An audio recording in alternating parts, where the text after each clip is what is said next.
In today's video, I want to talk about rejection sensitive dysphoria, the hidden reason your ASD spouse can't accept feedback. So let me start with a question. As the NT spouse, have you ever tried to give your ASD spouse some simple, reasonable feedback, and suddenly you're not in a conversation anymore, you're in a crisis? For example, you say something like, "Hey, could you put your phone down when I'm talking?" And somehow your ASD spouse turns it into, "Well, I can't do anything right," or "You're always criticizing me." Or worse, he shuts down, goes silent, withdraws.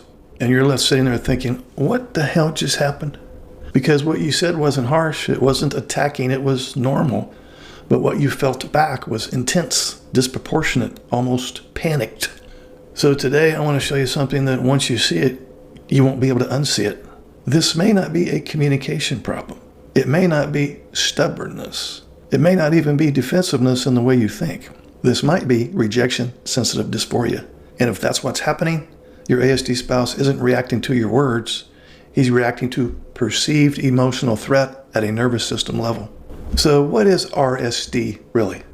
Okay, rejection sensitive dysphoria, RSD, is not just being sensitive. It's not just taking things personally. It's an intense, immediate, physiological reaction to perceived rejection, criticism, or failure. And here's the key. It's not processed slowly through logic.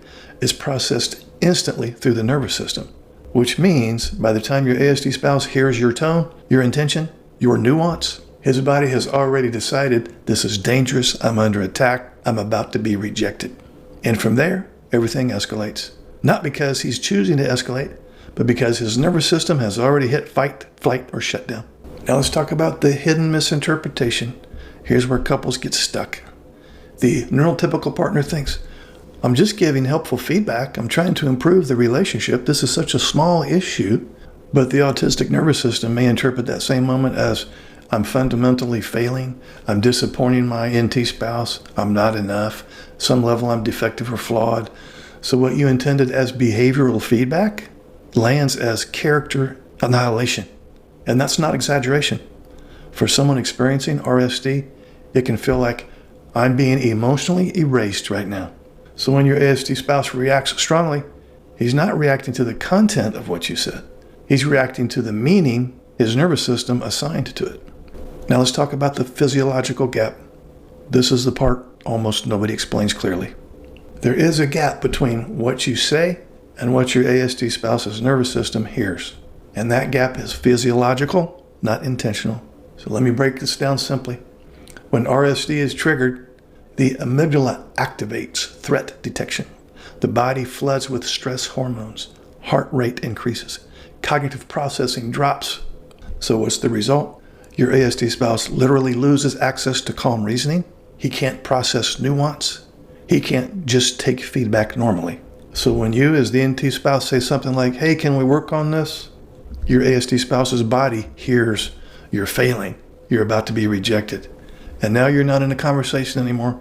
You're in a survival response. Now let's talk about why logic fails. This is where many NTYs feel stuck.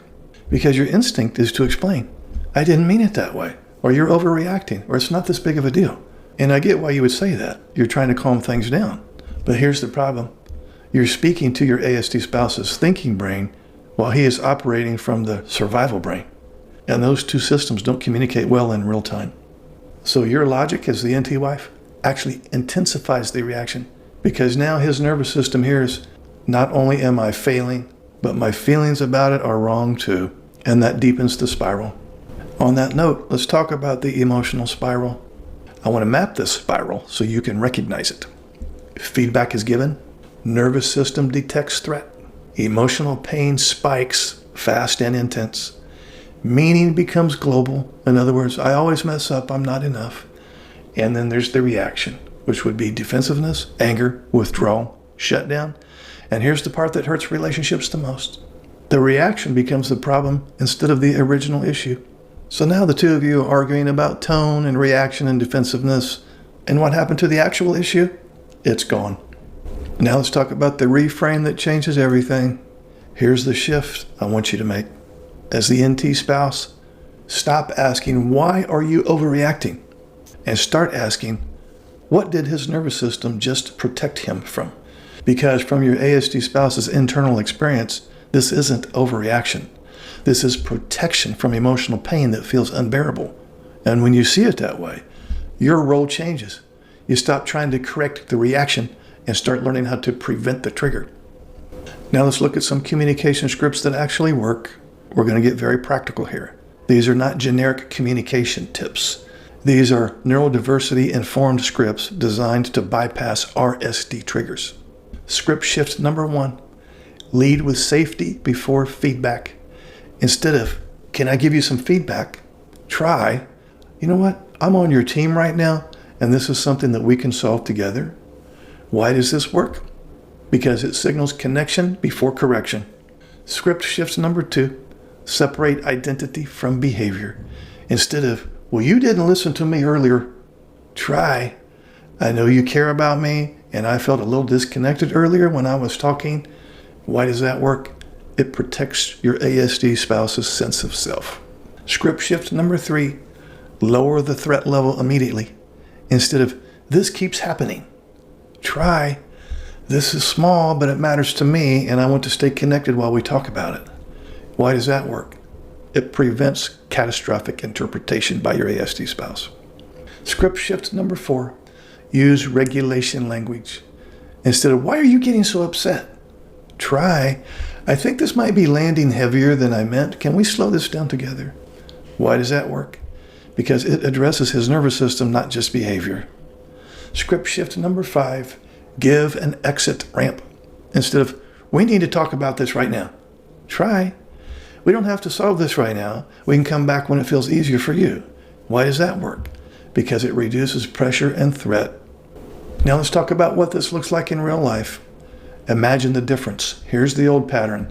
Feedback from you, reaction from him, argument between the two of you, and disconnection.